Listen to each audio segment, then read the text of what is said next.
Good day, inderesTV viewers and listeners. Nordea published its first quarter results today, and I have the pleasure to interview Nordea Group CFO Ian Smith. So. Ian, how do you do? Hi, Henry. How are you doing? I'm well. Very good, thank you. Even though the times are quite tough, but if we focus on Nordea, how was the first quarter from your view? Yeah, I agree with you. It's a strange world at the moment, but in the midst of all of that, Nordea had a very strong first quarter. Return on equity of 15.7%, and I think strong on most of the income lines, and good solid performance. One of the things that we see though is that we're still waiting for loan growth to restart. Activity levels were a little bit slower, and I think that relates to the uncertainty that we've seen in the first quarter. And what it means is that customers want to keep their financial flexibility. So we saw deposits increase strongly as customers keep their money in the bank. And we saw also some good savings and investment, and companies also sitting on their hands a little bit. So lower activity levels, but overall a really good solid result from Nordea. As usual, loan losses were almost non-existent. I think 1 basis point, which must be one of the lowest numbers in Nordea's history, if not the lowest. What do you think, looking ahead, is this the low and now the only way is up? I think that our loan losses in Q1 were unusually low. So, at 1 basis point, when we say that we think normal levels should be around 10 basis points. So I think, if we look at the last few quarters, we've been around 6 or 7 basis points or something like that. So it is an unusually low quarter. But I still believe that, first of all, our customers are in good shape. The portfolio is very robust and resilient. So while we may see higher levels than we've seen in this first quarter, we don't expect them to go up extraordinarily. And I think you mentioned in the report that it was few individual corporate customers, but for example, the retail side, there were no losses almost at all. Yeah, that's right. So on the retail side, we're principally driven by when customers miss payments and other things that increases loan loss provisions, but we're not seeing that.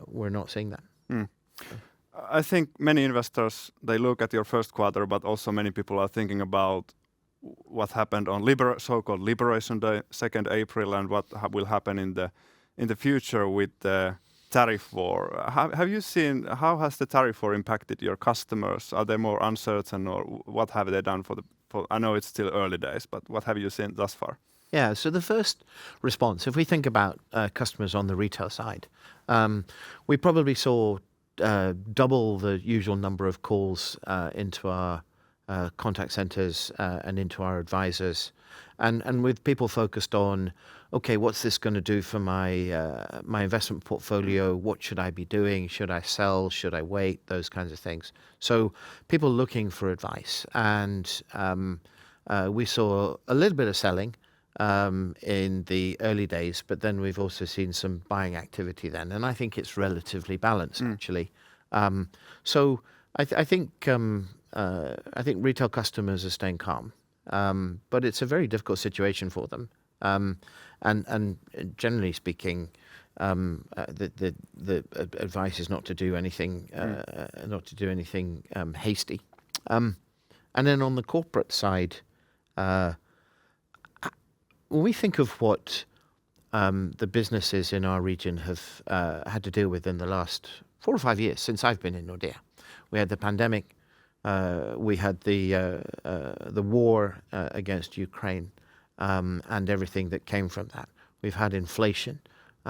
We've had, a interest rate environment that we hadn't seen for 10 or 12 years. So in some of our customers are saying, okay, so here's another thing to deal with. But we know how to navigate uncertainty. So I would say, again, calm on the corporate customer side. But clearly there's a lot of thinking and a lot of strategic work to be done to decide how to deal with tariffs, whether that is about looking for new markets, re-engineering supply chains, those kinds of things. So they're kept busy. But I think overall the atmosphere is of watchfulness and calm at the moment amongst our customers. Do you have seen any signs that it would affect their plannings about investments or making deals or acquisitions? That's human nature, isn't it, Valerie? So, what we saw in February and March, and interestingly, so just after the inauguration and the first acts of the new U.S. administration, we saw people sitting and waiting, and of course, it's sitting and waiting that is one of the things that holds back growth. People will need to work out where they think things are going and then make their decisions. There is still, I think a lot of demand and interest out there.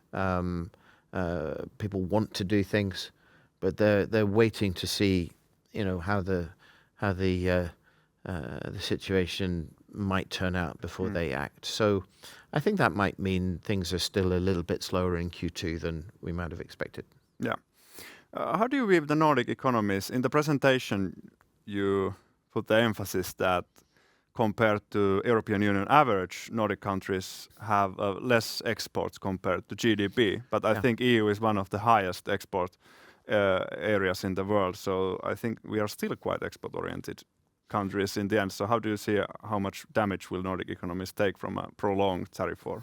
So Nordic economies are strong exporters, not just of goods though, and that's the important thing is we have relatively lower exposure to goods, but there is still strong trade in intellectual property and services and things like that.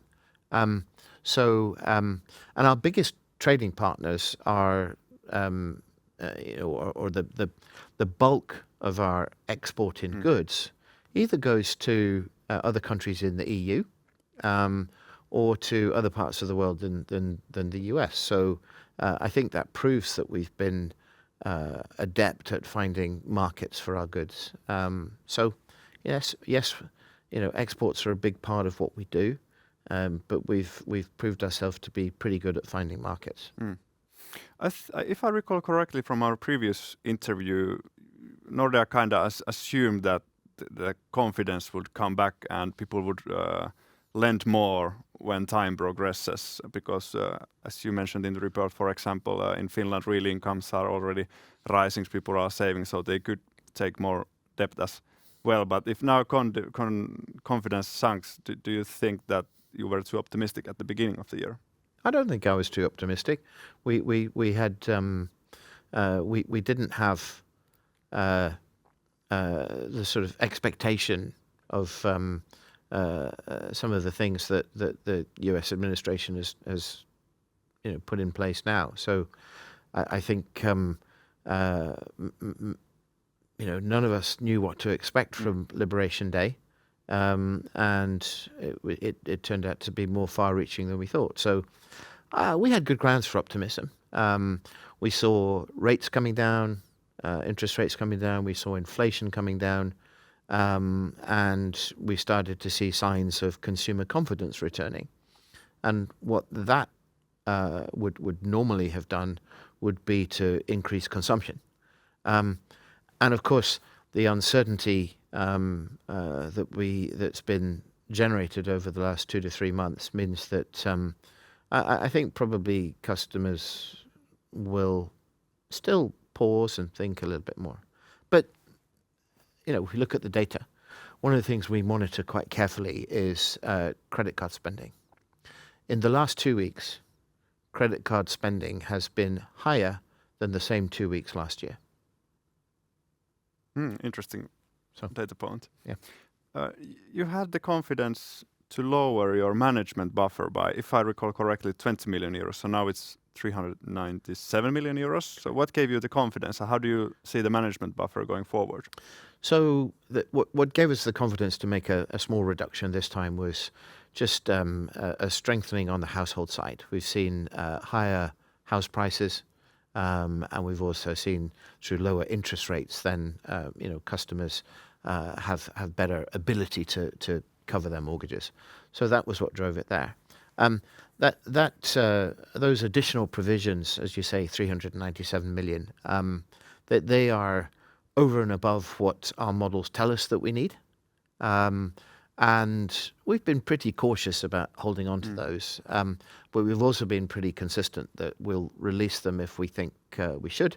And I wouldn't expect us to still have those, a couple of years from now. So even in quite adverse scenario, you see that the management buffer will go down and credit losses, they won't. I think Frank used the word explode in the Q&A session. Yeah, that's right. So, that's because of what we see from the strength and diversification of the Nordea loan portfolio. But we have to acknowledge also that in the same way that we've seen some twists and turns in the last couple of months that we didn't expect, is that things can turn out differently. And the way you deal with that is to be sort of financially strong, to have options, to have good products, to have good execution capability, and both Nordea and Nordea's customers, I think, have that. So, indeed, yeah. Let's hope we have some positive twists in the next few months. Lastly, how would you sum up the present situation's effect to Nordea? First, we talk about the wealth management. I think it's obvious that if equities, for example, go down, then your management fees will follow a bit. On the other hand, many people have saw how Euribor rates have come down quite sharply in the last few weeks. So how do you see that impact to your net income margin? So interest rates move around an awful lot these days in terms of expectations on interest rates. And some commentators think that we will see an additional rate cut this year, one more perhaps than expected, and that's what drives some of the moves in Euribor. And that may happen. It isn't going to have a significant impact on our 2025 net interest income, but let's see what effect that has on subsequent years. I still think that, though, as I said with our analyst call today, there are also things that push you in the other direction in terms of expectations on rates. So will there be an inflationary impact of the trade tensions and other things? How will therefore can that support rate cuts if we do see that inflation? So let's see. I'm relatively sanguine about certainly 2025 from an interest rate perspective. I'd much rather see some growth, some loan growth coming back in, which will come from confidence. Let's see how that develops. It also comes from what we've seen over the last few weeks is more difficult bond markets, and when bond markets get harder to access, then people turn to their banks. So that might be a bit of a short-term benefit for lending as well. How would you quantify that impact? I think traditionally in Europe, bank lending has much bigger role than selling bond as compared to US, where companies usually sell bonds. So how big that impact would be, or is it too early to say? I think it's too early to say. There are active bond markets for some of our Nordic businesses. Real estate companies have got a strong track record of using bond financing to support their businesses. So let's see how that develops. I think I make the point about sort of Nordea's diversification and resilience. I think we have a lot of tools in the toolbox and a good broad base of customers. So I think there's a lot we can do with that. Thanks, Ian, for the interesting interview, and thanks for having me here. My pleasure. It's good to see you again, Verneri, and also that you keep reminding me of the things I've promised you in the past. So.